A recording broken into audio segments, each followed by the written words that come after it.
Hello students, welcome in our new video that is related with your biology chapter life processes. It's the third video. So in this video we will do the pending concept of the nutrition. So आज फिर शुरू करते हैं, चलो आपकी NCERT से how do organisms obtain their nutrition. तो जो भी यहाँ लिखा हुआ है ना, वो सारा मैंने आपका इस रजिस्टर पे अच्छे से एक्सप्लेनेशन के साथ विद डायग्राम्स आपको बना कर देता हूँ। तो आप मेरे साथ जुड़े रहिए और करो तैयारी अपने आने वाले एग्ज़ाम की। तो let's join with me and do the best preparation for the coming board exams. So we are going to start.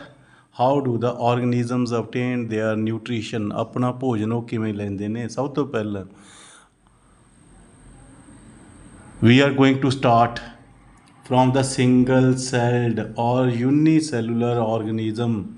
को जदों भी कोई बात होती है ना, जब भी कोई बात होगी यूनिसेलुलर की या सिंगल सेल्ड की, तो पहले सबसे अमीबा ही आता है। तो हम बात करेंगे अमीबा की। अमीबा सिंगल सेल्ड भी है एंड इट यूनिसेलुलर ऑर्गेनिज्म है। तो हम बात करेंगे अमीबा की। अमीबा क्या करता है कि अमीबा की body, you must be know about that only it's a membrane, this is the membrane. तो ये मेम्ब्रेन का क्या बनाता है? मेम्ब्रेन को इन्वेजिनेट करता है। Invaginate means modification of membrane. याद रखना कि मॉडिफिकेशन करता है मेम्ब्रेन की। तो सीडोपोडिया बना देता है। सीडोपोडिया का मतलब क्या होता है? Pseudopodia means, pseudo means false, podia means feet, झूठे पैर। एक टाइम एक जगह पे होते हैं, दूसरी टाइम वहाँ नहीं होते, कहीं और बन जाते हैं। तो these are the false feets. तो फॉल्स फीट के साथ ही वो मूव करता है, फॉल्स फीट के साथ ही वो अपना फूड लेता है ना। तो क्या करता है? मॉडिफिकेशन, मेम्ब्रेन की मॉडिफिकेशन। तो फूड इनगल्फ करने को बोलते हैं इंडोसाइटोसिस। एक फैगोसाइटोसिस भी होता है, वो भी मतलब इनगल्फिंग ऑफ द। वहाँ क्या होता है कि यहाँ फूड की बात होगी तो आपने इंडोसाइटोसिस ही लिखना है। फैगोसाइटोसिस होता है कि जब वाइट ब्लड सेल्स आपकी बॉडी के वो फॉरेन डेब्रिज को मतलब कैप्चर करते हैं और इनगल्फ करते हैं, तो बोलेंगे वहाँ फैगोसाइटोसिस। यहाँ हम पर जो भी प्रोसेस है वह taking of the food by the amoeba, तो इसे बोलेंगे इंडोसाइटोसिस प्रोसेस ही बोलेंगे। तो क्या है कि फूड पड़ा है, ठीक है ना। अमीबा ने अपने सीडोपोडिया बनाए, तो सीडोपोडिया के साथ वो मूव किया, अपने आप को रीच किया, वो फूड के मतलब अपना डेस्टिनेशन है उसका फूड लेने का, वहाँ तक वो पहुँच गया with the help of the pseudopodia. उसके बाद क्या हुआ?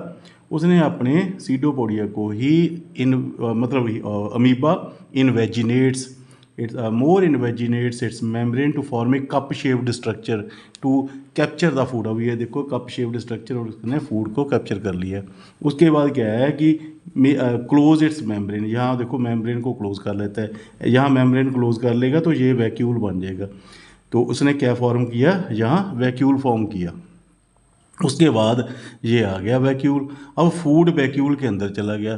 तो यहाँ से एक्सटर्नल सोर्स से, यहाँ से है ना, एक्सटर्नल सोर्स से अमीबा के एक्सटर्नल मतलब साइटोप्लाज्म से इस वैक्यूल में एंजाइम्स एंटर हो जाती हैं। कौन सी एंजाइम्स एंटर हो जाती हैं? Hydrolytic enzymes, digestive enzymes, digestive enzymes. यहाँ इसमें डाइजेस्टिव एंजाइम्स आ जाती हैं। तो डाइजेस्टिव एंजाइम्स क्या करेंगी? इस फूड को डाइजेस्ट करेंगी और वेस्ट मटेरियल को पास आउट कर देंगे। तो वेस्ट मटेरियल को पास आउट करने को बोलते हैं एक्सोसाइटोसिस, और सेल वॉमिटिंग भी बोल देते हैं एक्सोसाइटोसिस, और सेल वॉमिटिंग भी बोल देते हैं, ठीक है ना। तो नोट कर लेना। देखो क्या है? Digestion takes place in vacuole as vacuole hold hydrolytic digestive enzymes, waste is passed out through the cell membrane, process is called exocytosis. याद रख लेना अपना। तो नेक्स्ट करते हैं हम। उसके बाद nutrition in human beings. Nutrition human beings में कौन सी होती है? पहले तो होलोजोइक होती है। होलोजोइक मीन्स फूड है, सॉलिड फूड है, वो माउथ के थ्रू लिया जाता है, ठीक है ना। सॉलिड फूड माउथ के थ्रू लिया जाएगा तो न्यूट्रिशन होलोजोइक होगी। हेट्रोट्रोपिक तो है ही, तो होलोजोइक है। तो फर्स्ट क्या होता है इन माउथ। अभी देखो यहाँ से पहले मैं आपको एक ना डायग्राम दिखाता हूँ आपको। ये सिंपल सी डायग्राम मैंने बनाई है, उसके बाद आपको यहीं आ जाओ आप एनसीईआरटी पे, तो आई विल शो यू। देखो सबसे पहले फूड एंटर किया, कहाँ एंटर किया, माउथ पे। तो माउथ में टीथ हैं, तो टीथ ने क्या किया, टीथ ने उनको च्यूड किया, मेस्टिकेट कर दिया, broke down into simple pieces. तो सिंपल पीसेस कहाँ मीट करते हैं, किसे मीट करते हैं, वो बकल कैविटी में पड़े हैं सलेवरी, यहाँ सलेवरी ग्लैंड्स नहीं शो किए, जहाँ सलेवरी ग्लैंड्स हैं, ठीक है ना, वह जहाँ सलेवरी ग्लैंड से मीट करेगा। तो सलेवरी ग्लैंड्स क्या प्रोड्यूस करेगा, वैसे याद रखना कि 3 पेयर्स ऑफ सलेवरी ग्लैंड्स होते हैं, ठीक है ना। बकल कैविटी में 3 पेयर्स ऑफ सलेवरी ग्लैंड्स होते हैं। तो उसमें सलेवरी ग्लैंड्स क्या करेंगे, वो सेक्रीट करेंगे सलाइवा। अब जहाँ से सलाइवा सेक्रीट हुआ तो सलाइवा क्या करेगा, अब बारी आ गई सलाइवा की। तो सलाइवा क्या करेगा जी, सलाइवा वेट, फूड को वेट कर देगा।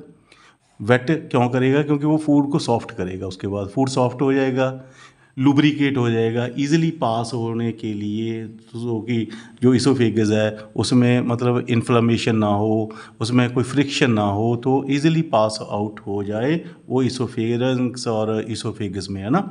तो लुब्रिकेट करेगा। दूसरा क्या करेगा, अब दूसरा उसके बाद और भी वर्क है इसका, इसमें लाइसोजाइम्स होती हैं, LYSOZYMES, लाइसोजाइम्स नाम की एंजाइम्स होती हैं जो कि बैक्टीरिया को ख़त्म करती हैं। इट किल्स द बैक्टीरिया, और you can write that it disinfects the food, वो फूड को डिसइनफेक्ट कर देती हैं, इन्फेक्शन से रहित कर देती हैं।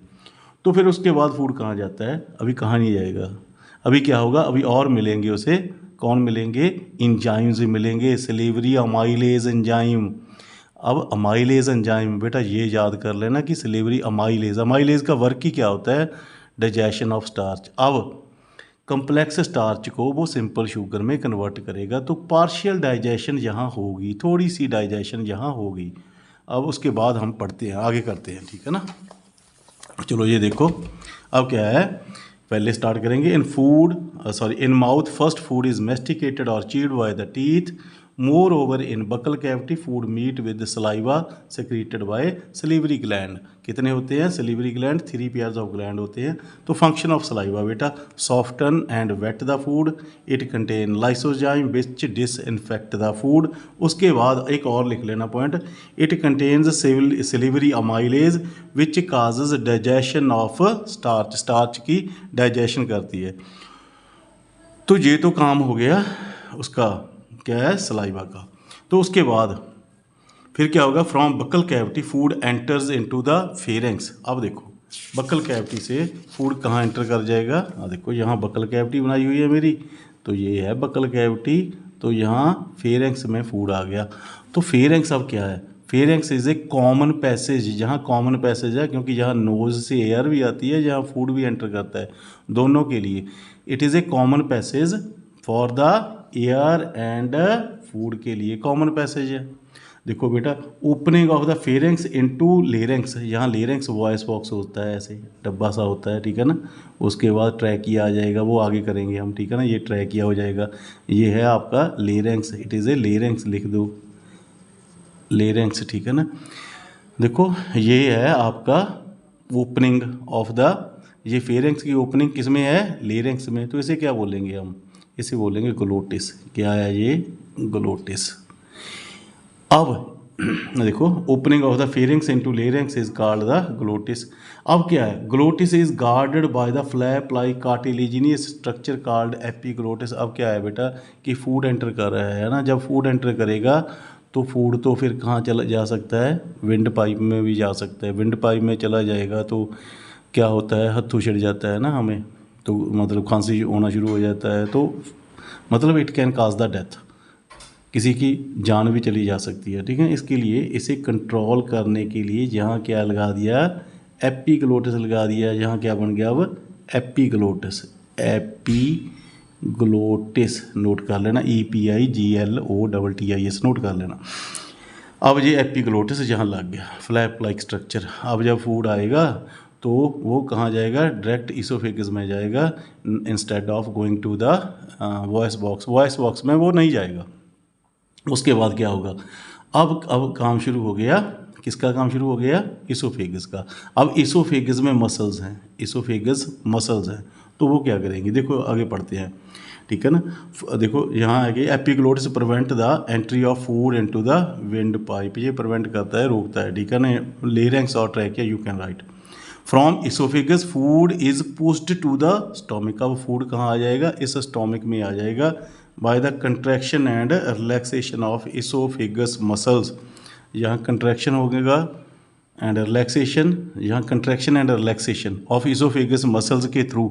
अब यहाँ वेव लाइक एक ना वेव बन जाएगी, contraction due to the contraction and there will be a wave like you can write a wave is originated due to the contraction and the relaxation of the esophagus muscles। तो वो wave क्या करेगी, उसे wave को हम peristalsis बोल देते हैं, पेरिस्टालसिस, नोट कर लेना, ये आता ही आता है, ठीक है ना। व्हाट इज पेरिस्टालसिस क्वेश्चन आ गया तो क्या लिखोगे आप, पेरिस्टालसिस क्या है, contraction and relaxation of the oesophageal muscles which causes the wave like process to push the food into the stomach। अब पहुंच गया वो स्टोमिक में। अब स्टोमिक में क्या होगा, स्टोमिक में पहले स्टोमिक मूव करता है, ऐसे रिवॉल्व करेगा, ऐसे मतलब जैसे बाबा रामदेव जी करते हैं, ठीक है ना, वो पेट को घुमाते हैं ना, तो यहाँ चर्निंग होगी फूड की, तो फूड मेस्टिकेटेड हो जाएगा, ऐसे मेस्टिकेटेड होगा तो थोड़ा मतलब पहले देखो वेट तो है, ठीक है ना, उसके बाद उसका कुछ पार्शियल डाइजेस्ट भी हो गया, तो पार्शियल डाइजेस्टेड फूड को हम बोल देते हैं काइम।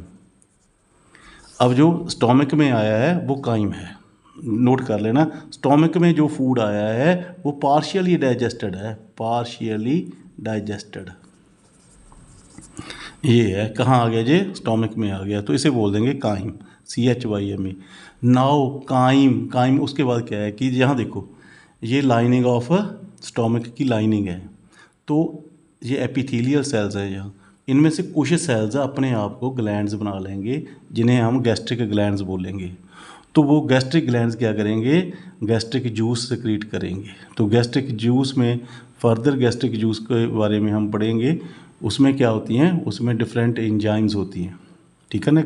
मतलब जूस में, गैस्ट्रिक जूस में वो कौन सिक्रीट करेगा ये, गैस्ट्रिक ग्लैंड्स कहाँ से बनते हैं, कुछ एपिथेलियल सेल्स, ठीक है ना। Some of the epithelial cells developed and give rise to the gland, ठीक है ना, give rise to the glandular structure, और यू कैन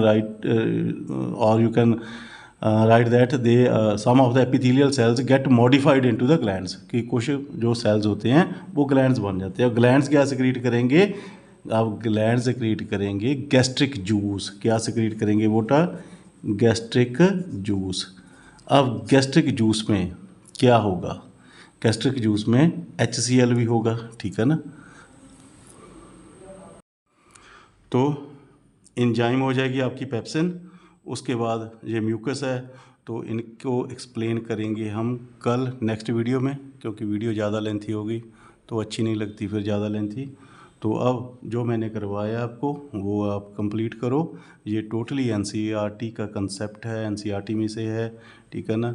ये मेरा वादा है कि आप इसे करोगे तो आपके मार्क्स अच्छे से अच्छे, best marks you can get a best score from your coming exams. Okay, thank you for watching. मिलते हैं आपसे कल नेक्स्ट वीडियो के साथ, जो हमारा न्यूट्रिशन होगा वो कल कंप्लीट हो जाएगा।